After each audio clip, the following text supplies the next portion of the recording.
Good evening, dear brothers and sisters in Christ. Let us include in our prayers the following intentions. For the thanksgiving of Joel Regala Angeles, Mr. and Mrs. Bellarmino Regala Jr. for their wedding anniversary, Risha Ray Malyare, Buan and Malyare family, Ross Armeli Herrera Canlas, Manny Ocampo, for the birthday thanksgiving of Violeta Miranda, Shirley Buenabajo, Carlito G. Mariano Jr., Jen Rodriguez, Jan Y. Martin de Malanta, Arcely Cortez, for the special intentions of Rosalie Regala, Risha Ray Malyare, Buan and Malyare family, Oscar Morales, Rom Joy and family, Joey and Noel Pineda, Phil and Janet Castro and family, for the good health and healing of Nariman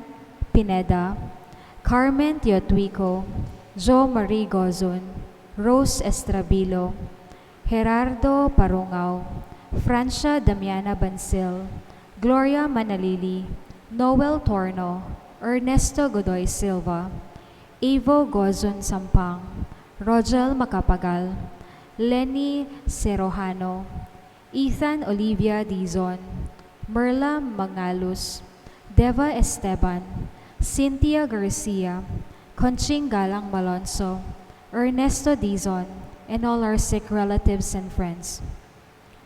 For the eternal repose of the souls of Conrado Zarate, Teresita Wilkerson, death anniversary, Catalina Dizon, Crescencio Ocampo, Doctora Marie Encarnacion Pardo Jovelanos, Dorotea Puno Carrion, Dennis Hernandez, Crescenciano Galang, Edenita Torres, Leonard Canlas, Maria J. Katigbak Pineda, Ruben Lacson Jr., Benji Esteban, Maria Teresa Morales, and all poor souls in purgatory.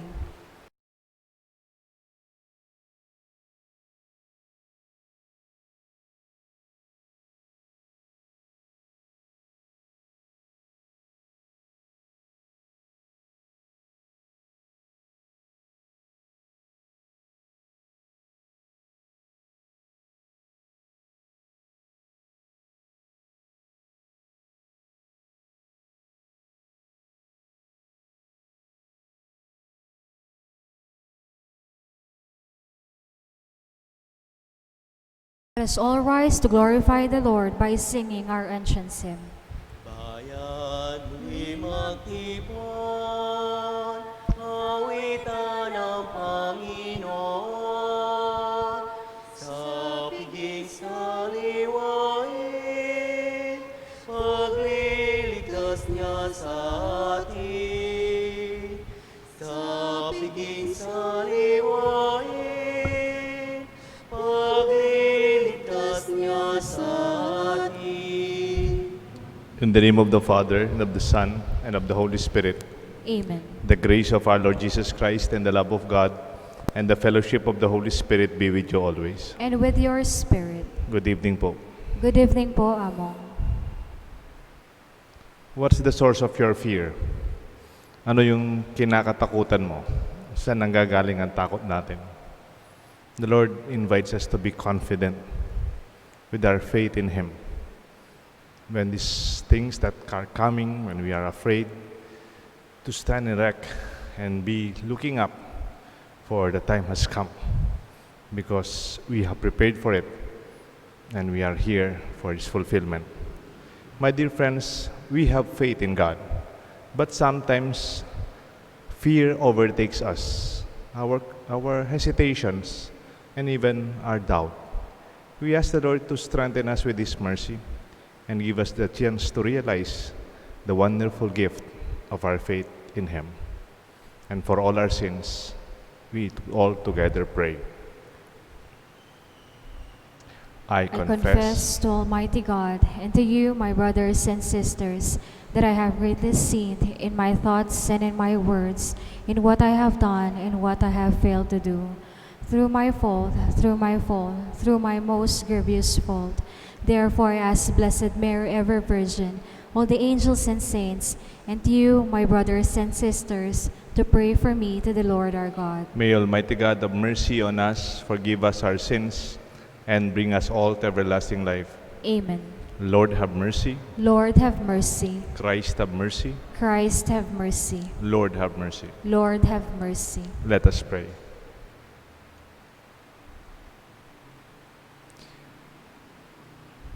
Stir up the will of your faithful, we pray, O Lord, that striving more eagerly to bring your divine work with fruitful completion, they may receive with greater measure the healing remedies your kindness bestows. Through Lord Jesus Christ, your Son, who lives and reigns with you in the unity of the Holy Spirit, one God, forever and ever. Amen. The Liturgy of the Word.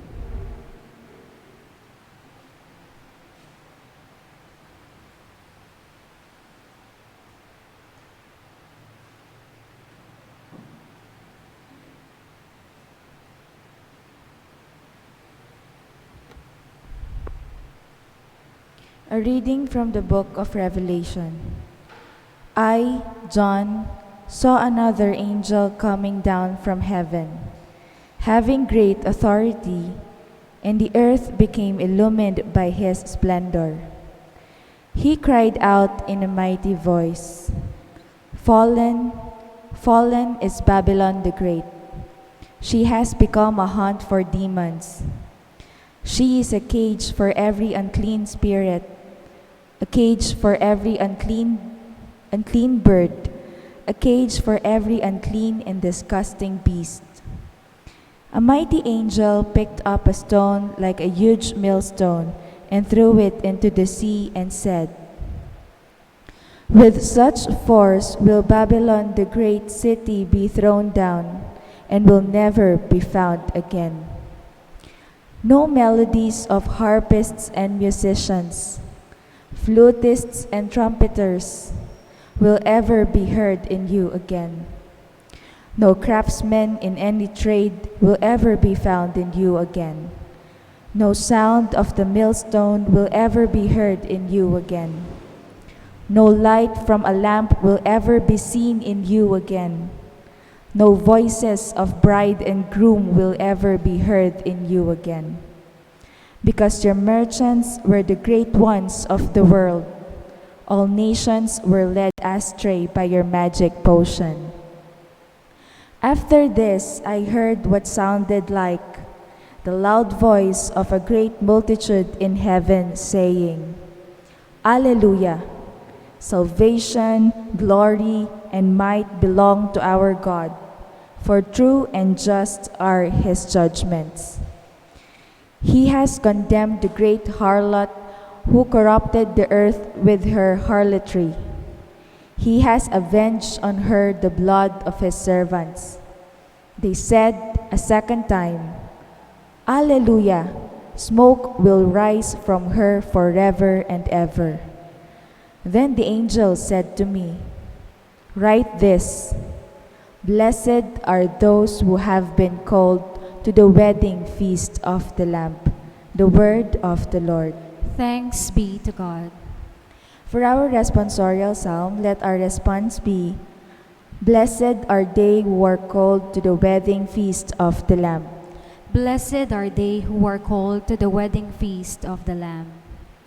Sing joyfully to the Lord, all you lands. Serve the Lord with gladness. Come before him with joyful song. Blessed are they who are called to the wedding feast of the Lamb. Know that the Lord is God. He made us, his we are. His people, the flock he tends. Blessed are they who are called to the wedding feast of the Lamb. Enter his gates with thanksgiving, his courts with praise. Give thanks to him, bless his name. Blessed are they who are called to the wedding feast of the Lamb. For he is good, the Lord, whose kindness endures forever, and his faithfulness to all generations. Blessed are they who are called to the wedding feast of the Lamb. Let us all rise to honor the Holy Gospel. Hallelujah, hallelujah, hallelujah, hallelujah. Stand erect and raise your heads because your redemption is at hand. Hallelujah, hallelujah, hallelujah, hallelujah. The Lord be with you. And with your spirit, A reading from the Holy Gospel according to St. Luke. glory to you, O Lord. Jesus said to his disciples, "When you see Jerusalem surrounded by armies, know that its desolation is at hand. Then those in Judea must flee to the mountains. Let those within the city escape from it, and let those in the countryside not enter the city. For these days are the time of punishment, when all the scriptures are fulfilled. Woe to pregnant women and nursing mothers in those days, for a terrible calamity will come upon the earth, and the wrathful judgment upon these people. They will fall by the edge of the sword, and be taken as captives to all the Gentiles. And Jerusalem will be trampled underfoot by the Gentiles, until the times of the Gentiles are fulfilled. There will be signs in the sun, the moon, and the stars, and the earth. Nations will be in dismay, perplexed by the roaring of the sea and the waves. People will die of fright in anticipation of what is coming upon the world. For the power of the heavens will be shaken, and they will see the Son of Man coming in the cloud with power and great glory. And when these signs begin to happen, stand erect and raise your head, because your redemption is at hand." My dear friends, the Gospel of the Lord. Praise to you, Lord Jesus Christ.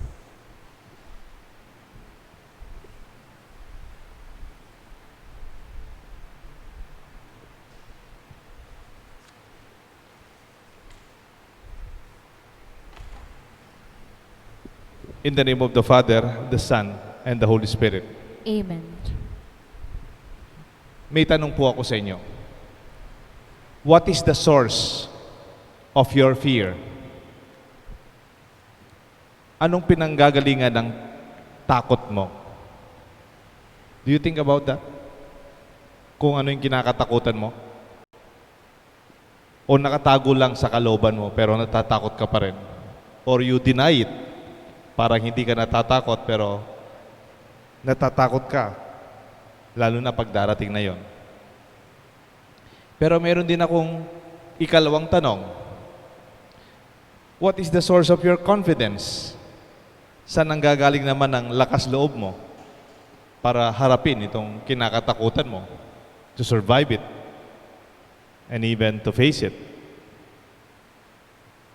The source of your fear. Ang gospel natin, ganyan. The first part, nakakatakot. May I read to you the source of fear. People will die of fright in anticipation of what is coming into the world. Mga tao mamamatay sa takot sa pag-isip sa mga darating na panahon. For the powers of heaven will be shaken. And many examples from the earth, from the sky, from the moon, from the seas, from the mountains. Ang mga nangyayari ngayon, mga bagyo, pandemya, ang mga gera nangyayari, mga tsunami, ang mga nakalipas na panahon, earthquakes. Itong mga nangyayaring to parang tanda ng kawakasan ng panahon. And then they will see the Son of Man coming in a cloud with power and great glory. Marami po sa atin kinakatakutan yung darating na panahon. It is the fear that is the source of it is the future that is their source of fear. Noon narinig ko po, pwede tayong, noon meron akong nababasa about anger management. How do you manage your anger? How do you manage your temperament? How do you take care of your impulse, no, nagagalit? Do you know how to manage them? Gusto ko rin pag-aralan. Ang tawag natin siguro, fear management. How do you take care of your fear? How do you address it? O pinapabayaan mo na lang, nandyan yung takot mo. Because if you do not manage your fears, it can also paralyze you. Hindi ka nalalabas ng bahay, wala ka na magagawa, hindi ka nalalaban, and you will not try anymore. You'll be subjected to the corner where you will be imprisoned because of your fear. Siguro, in terms of fear analysis, ang tanong lang, saan nanggagaling? Saan nanggagaling yung takot mo? What is your experience that brought about this fear?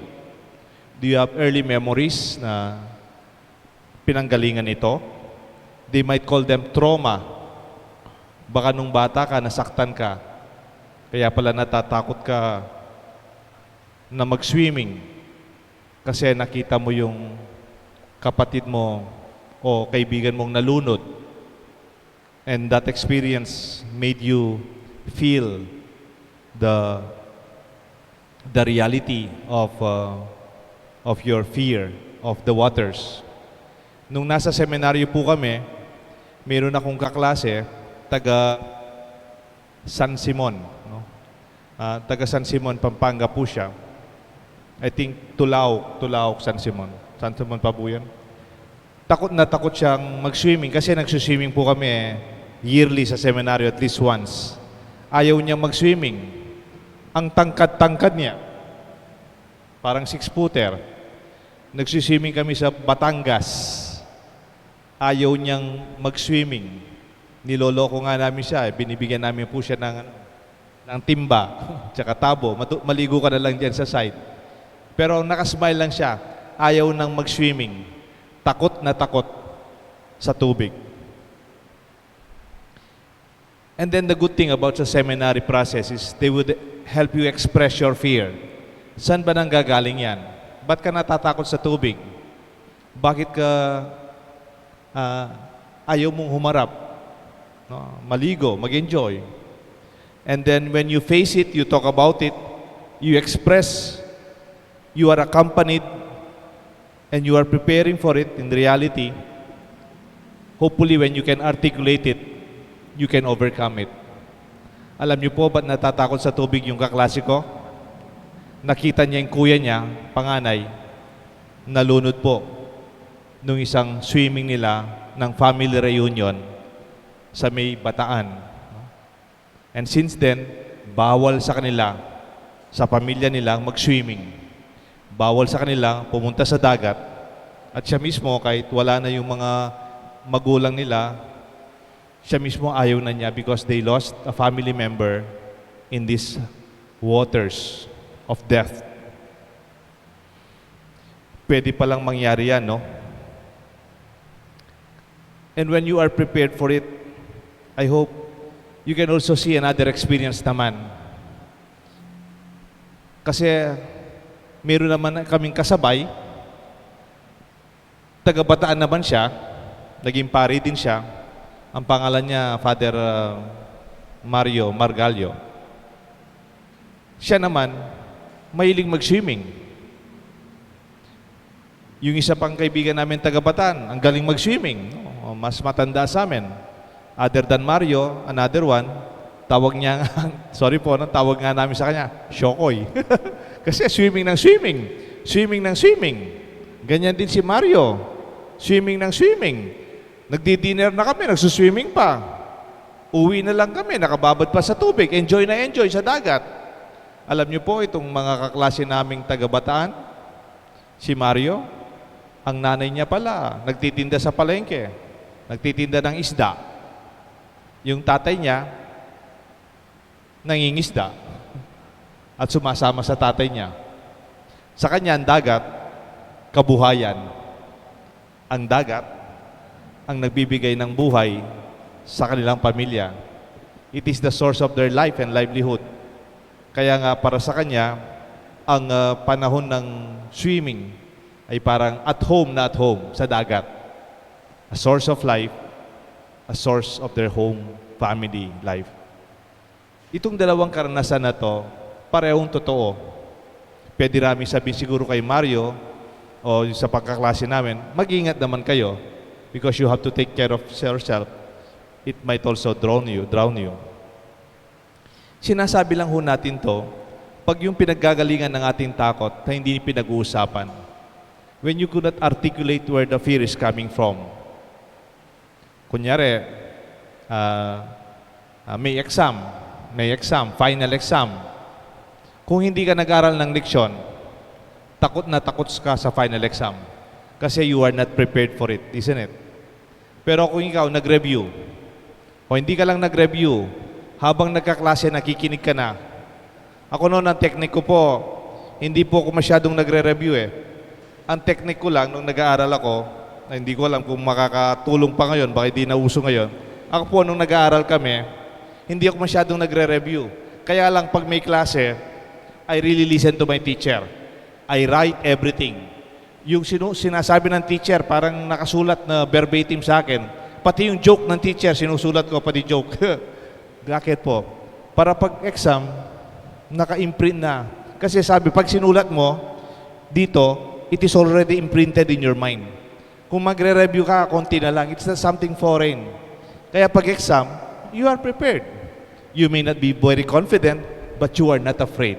Medyo nire-reviews ka ng konti, pero hindi ka matatakot. You will not be paralyzed by your fear. Naalala ko, kilala niyo po si Gary Leasing, yung comedian, senior comedian sa Pilipinas. Kumisan yung mga jokes niya maganda rin. Meron siyang joke. Sabi, nung nasa bahay daw sila, bata pa sila, nakita niyo yung lola nila, nagbabasa ng Bible. Yung lola niya, nagbabasa ng Bible. Matandang-matanda na yung lola nila, yung malapit na siyang mamatay, pero babasa ng Bible, talagang nagpapanik siya. No? Basa ng Bible, mabilis. Sabi nung kaibigan ni Gary Leasing, Gary, anong ginagawa ni lola mo? Ba't binabasa niya yung Bible? Ang bilis-bilis, parang nagmamadali siya nung ginagawa niyang magbabasa ng Bible. Sabi ni Gary Leasing sa kaklase niya, well, my old lola is cramming for the finals. No? Naghahanda siya sa darating na pagharap niya sa Diyos. We don't have to do that. If every day we are living our life well, kung araw-araw, our source of confidence is the same from the Bible. It's the same gospel. Tingnan niyo po ang gospel natin. Extreme. One part, the source of your fear. The second part is the source of your strength and confidence. Ang lakas ng loob mo. Bakit po? Baka sabi nila, from the gospel again, ang ending niya, then they will see the Son of Man coming in the cloud with power and great glory. And when they see these signs will happen, stand erect, tumayo ka, raise your head with pride, and because your redemption, it's at hand. Pag ginawa mo ang buhay mong maayos, hindi ka natatakot sa katapusan. Kung nag-aaral kang maayos, you are excited for the finals kasi it's the time to show what you prepared for. At pag marami ng graduation, hindi ka rin matatakot kasi sigurado kang gagraduate with your own confidence. Hindi ka natatakot dahil ginawa mo ang parte mo. Minsan mayroong isang tatanong ko sa inyo. I think I was a seminarian when I heard this. If you know today, may nagsabi sa iyo, dumating yung anghel, ngayong araw na ito, mamamatay ka. Sabi ng anghel, anong gagawin mo? Siguro ako, pupunta ko yung mama ko, magpapaalam ako. Siguro, tatawagan ko mga kaibigan ko, I will say goodbye. O siguro, ayusin ko pa yung gamit ko, o kanino ko iwan yung mga gamit ko dyan. Siguro, I'll be very worried. Kulang yung isang araw. Kasi, ngayon na daw, mamamatay ka na, no? How about you? What will you do? If somebody tells you an angel comes, today, your life will be taken from you. Will you be taken over by fear? Or will you be taken over by joy and deep confidence? Alam niyo po, kung di po ako nagkakamali, Saint Ignatius of Loyola also experienced this question. Sabi kay Saint Ignatius, if today you will know that you will die and an angel tells you, what will you do? Ang sagot daw ni Saint Ignatius, well, I will continue what I'm doing today. Ipapagpatuloy ko lang yung gagawin ko sa araw na ito. Can you feel the confidence? Can you feel the faith that he has? Naramdaman mo how prepared he is? Not fear, but a continuation of life that is not ending with tribulation, with fear, or anything that is negative. Because we lived it. If you remember the gospel last Sunday, the kingdom of God is already at hand. Nasa kamay na natin ang kaharian ng Diyos. It will come, yes, more will come. Pero nasa kamay na natin kaharian ng Diyos. Do something about it and realize it. Kung ikaw teacher, may teacher dito, nandyan si Ma'am Marisa, teacher. Kung teacher ka, mga teacher natin dito, kung teacher ka, opening ng klase, bibigay mo na ba yung final exam question? Kunyari, yung final exam sa March, kunyari, March. Ibibigay mo na ba yung final exam question sa mga estudyante mo? Siyempre, hindi. Kasi baka papasa sila lahat. No? O kaya, pag binigay mo, June, kunyari, June yung klase, the regular one. And then ito yung final exam, 4th year college o 4th year high school, grade 6. Ito yung final exam ninyo. Tapos tuturo ko na sa inyo yan, ha? Ma'am Marisa, kung di sila pumasa, kanino kasalanan? Kasalanan ng teacher? Kung hindi sila nakahanda, kasalanan ng teacher? Alam nyo, kung ginawa ng teacher yon, mahal na mahal yung estudyante niya, gusto niyang pumasa lahat. Kasi binigay niya yung final exam questions eh. Yung gospel natin last Sunday, Matthew 25, when the end of time will come, the Son will sit in His throne, and He will separate the sheep from His right and the goat on His left. And He will say, when I was hungry, you fed me. When I was thirsty, you gave me drink. When I was naked, you clothed me. When I was in prison and I was sick, you visited me, you cared for me. Ngayon pa lang alam na natin kung ano yung tanong sa final exam. Nasa sa atin na, nasa ating kamay na kung papasa tayo o hindi. O kung matatakot tayo o hindi. Kung sinira mo yung buhay mo sa galit, sinira yung buhay mo sa nakalipas, sa pagkakamali, kung sinisira ang buhay mo sa pagkakamali ng iba, then you have all the reasons to be afraid of what is coming. Let this hour be celebration. At minsan po, meron akong narinig na kwento. Kwento po ito ng pamilya, if I'm not, if I remember right, the details. Sasabihin ko na rin po yung pamilya. Si Don Juan Nepomuceno. Actually, yung one of the daughters, si Mang Teres Nepomuceno Wilkerson, is her first death anniversary ngayon. No? Lucas Paldas ng Mantes ngayon, Wilkerson.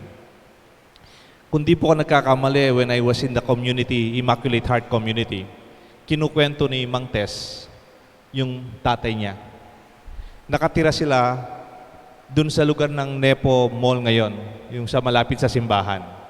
Maraming halaman doon, may tilang bale malati doon. Doon sila nakatira. And every evening, si Don Juan Nepomuceno and the family, nagro-rosaryo po sila pag alas 6. Alas 6. Tayo nagmimisa naman, no? Sila noon daw, every 6 o'clock, they pray together the rosary. Mayaman na po sila noon. Noon pa. Maliit yung mga anak nila. Kaya lang po, downtown Angeles, nagkaroon ng sunog.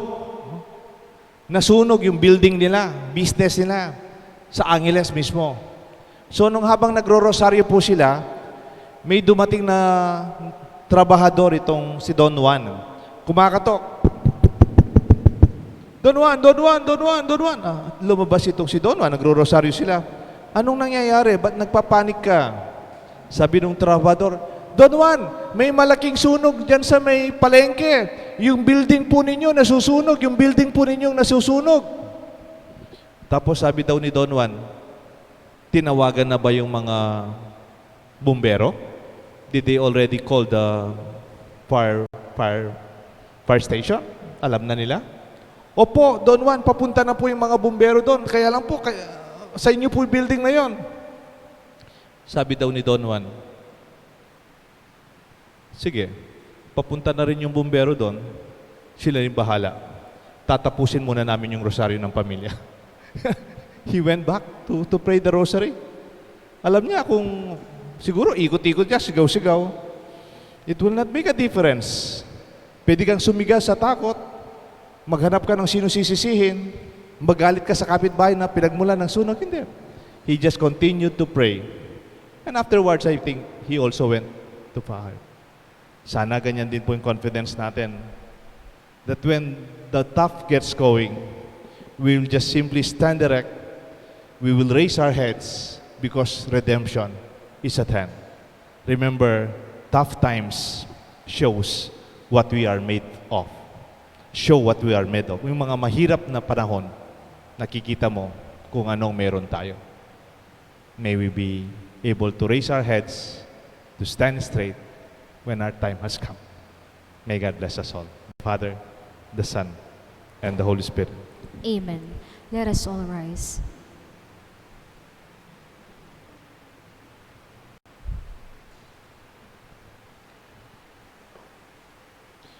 As we are gathered to celebrate the mystery of our salvation, let us turn to God the Father with confidence and implore His mercy. Faithful Lord, bless us.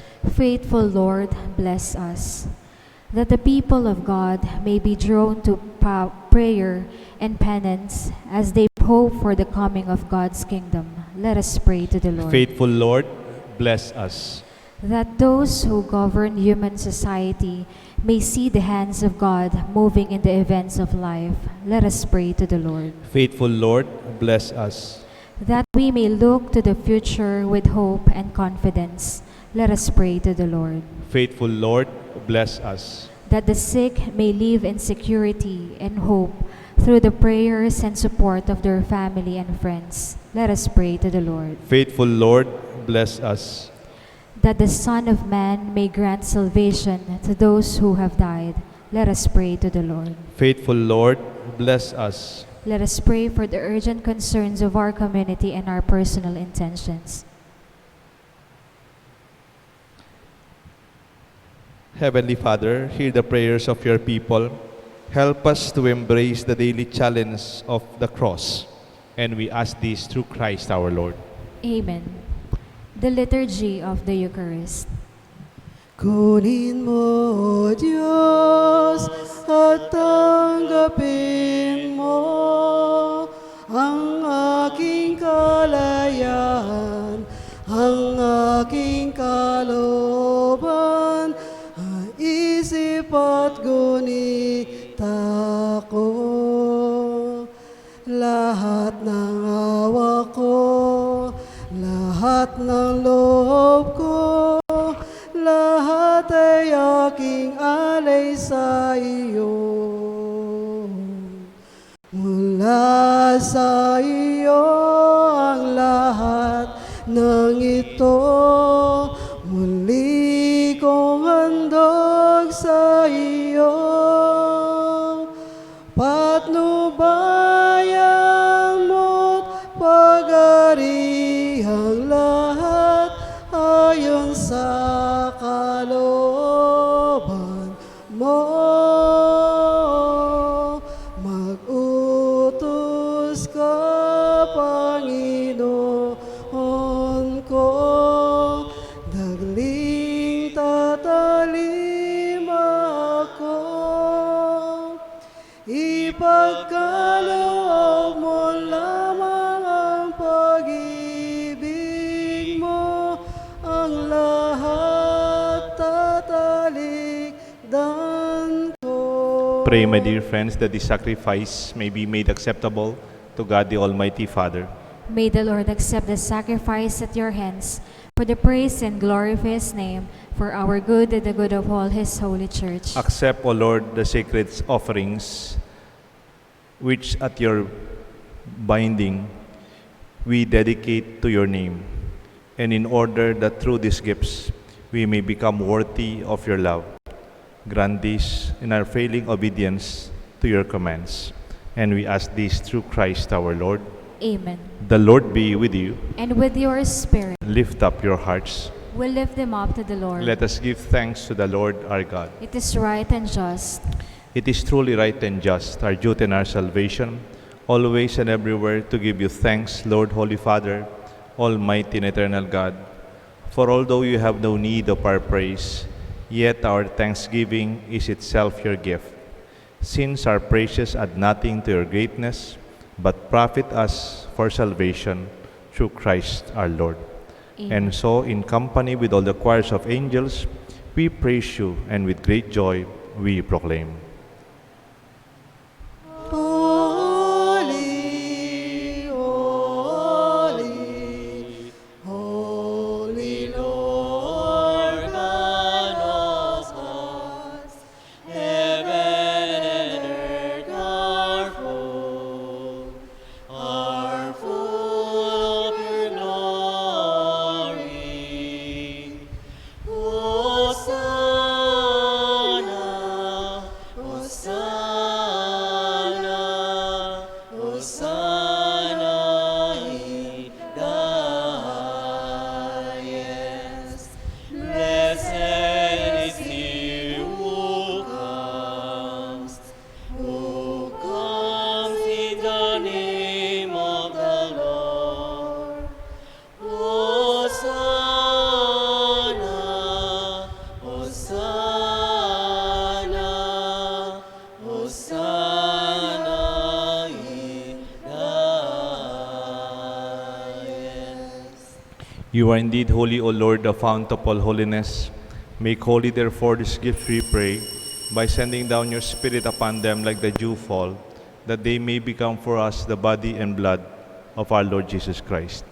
At the time he was betrayed and entered willingly into his passion, he took bread, giving thanks, broke it, and gave it to his disciples, saying, Take this, all of you, and eat of it, for this is my body, which will be given up for you.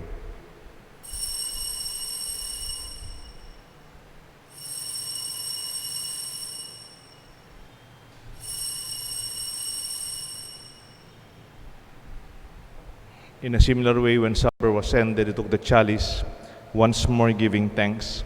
He gave it to his disciples, saying, Take this, all of you, and drink from it, for this is the chalice of my blood, the blood of the new and eternal covenant. It will be shed for you and for many for the forgiveness of sins. Do this in memory of me.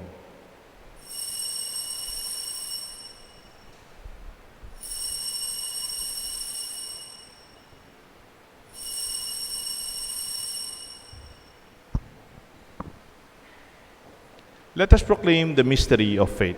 When we eat this bread and drink this cup, we proclaim your death, O Lord, until you come again. Therefore, as we celebrate the memorial of his death and resurrection, we offer you, Lord, the bread of life and the chalice of salvation, giving thanks that you have held us worthy to be in your presence and minister to you.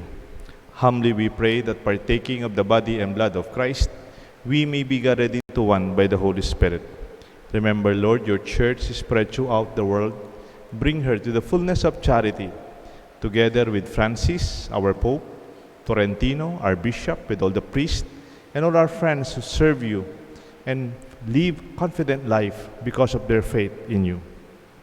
Welcome, Lord, our brothers and sisters who have fallen asleep in the hope of the resurrection, and those who have died in your mercy. Welcome them into the light of your face. Have mercy on us, we pray. With the Blessed Virgin Mary, Mother of God, Saint Joseph, her spouse, with the blessed apostles and saints who have pleased you throughout the ages, we may merit to be co-heirs eternal life. May praise and glorify you through your Son, Jesus Christ. Through him, with him, in him, in the unity of the Holy Spirit, all glory and honor is yours, Almighty Father, forever and ever. Amen.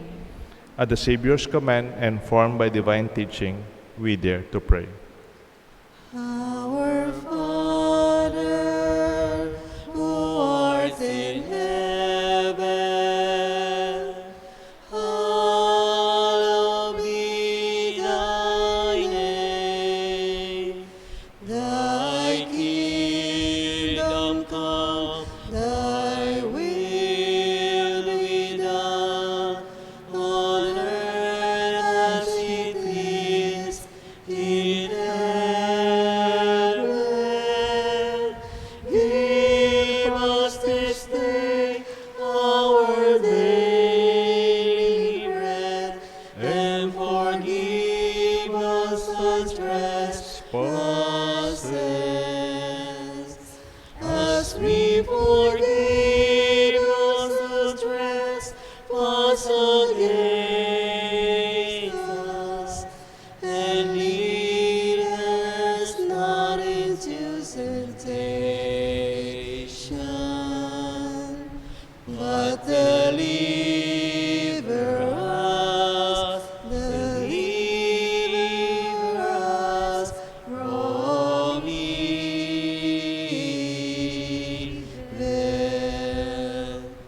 Deliver us, Lord, from every evil. Graciously grant peace in our days. In your mercy, keep us free from sin, safe from all distress, as we await the blessed hope, the coming of our Savior, Jesus Christ. For the kingdom, the power, and the glory are yours, now and forever. Lord Jesus Christ, you said to your apostles, I leave you peace, and my peace I give to you.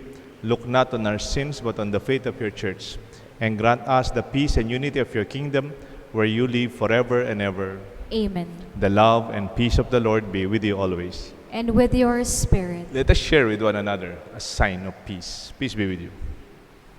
Peace be with you. Lamb of God, who takes away the sins of the world, have mercy on us. Lamb of God, who takes away the sins of the world, have mercy on us. Lamb of God, who takes away the sins of the world, grant us peace.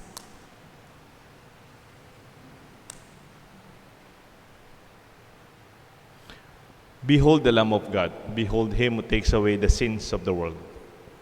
Blessed are those called to the supper of the Lamb. Lord, I am not worthy that you should enter under my roof, but only say the word, and my soul shall be healed.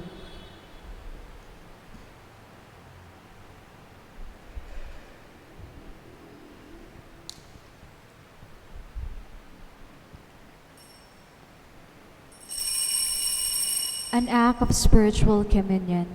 My Jesus, I believe that you are present in the most holy sacrament. I love you above all things, and I desire to receive you into my soul. Since I cannot at this moment receive you sacramentally, come at least spiritually into my heart. I embrace you as if you were already there, and unite myself wholly to you.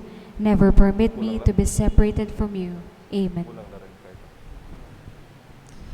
Ang Panginoon ang aking pastol, pinag-iginhawa ko, lubos, handog niyang himlayan, sariwang pastulan, ang pahingaan ko'y payapang batisan, hatid sa kaluluwa ay kaginhawaan, sa tumpak na landas siyang patnubay.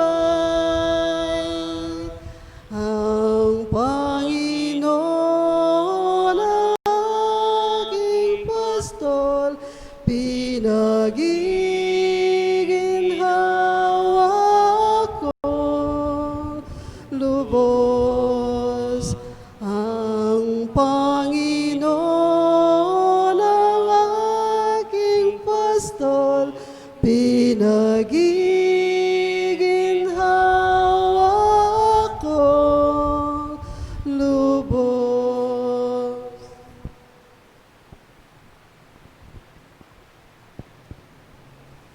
Oratio Imperata.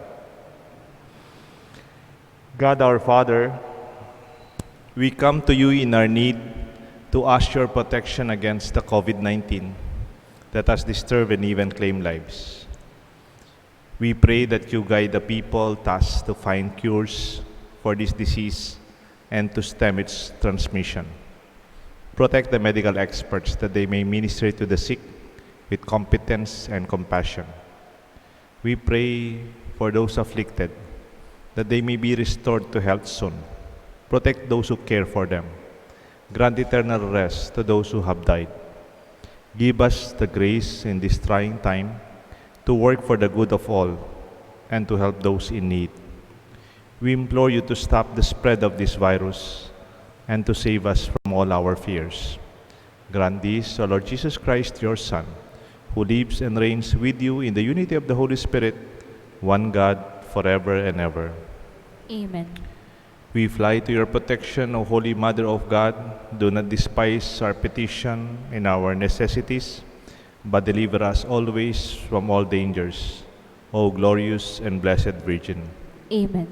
Our Lady, health of the sick, Pray for us. Saint Raphael the Archangel, Pray for us. Saint Roch, Pray for us. Saint Lorenzo Ruiz, Pray for us. Saint Pedro Calungsod. Pray for us. Let us pray. Let us all rise.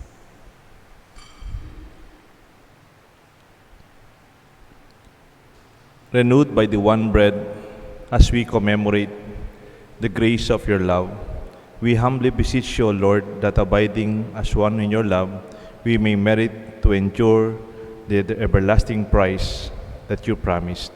And we ask this through Christ our Lord. Amen. Amen. Meron po akong announcement. Bukas po ng gabi, pagkatapos po ng ating misa, meron pong offering ng Advent Recollection. I will be giving the recollection around 7:30 in the evening tomorrow, Friday. That is November 27. I will be preparing with the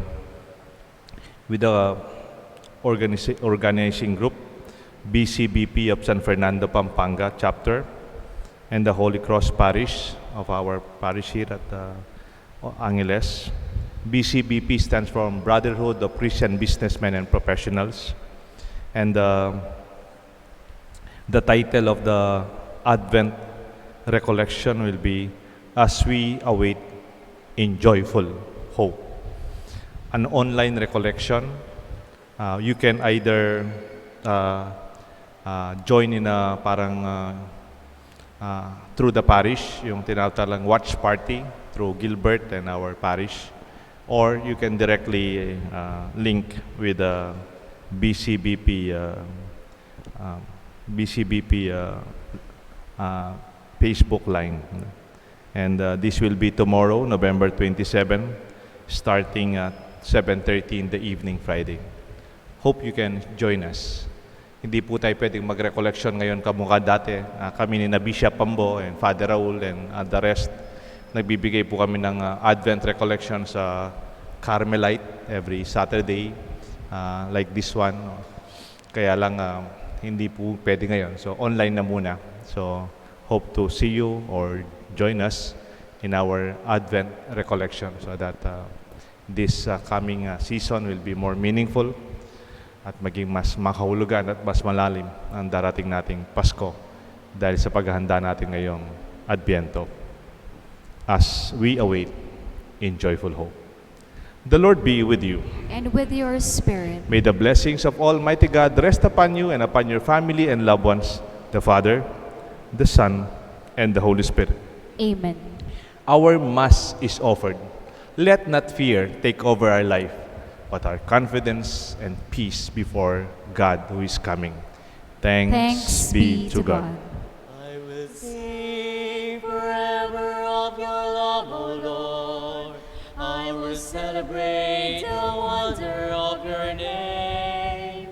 For the word that I speak is a song of forgiveness and a song of gentle mercy and of peace.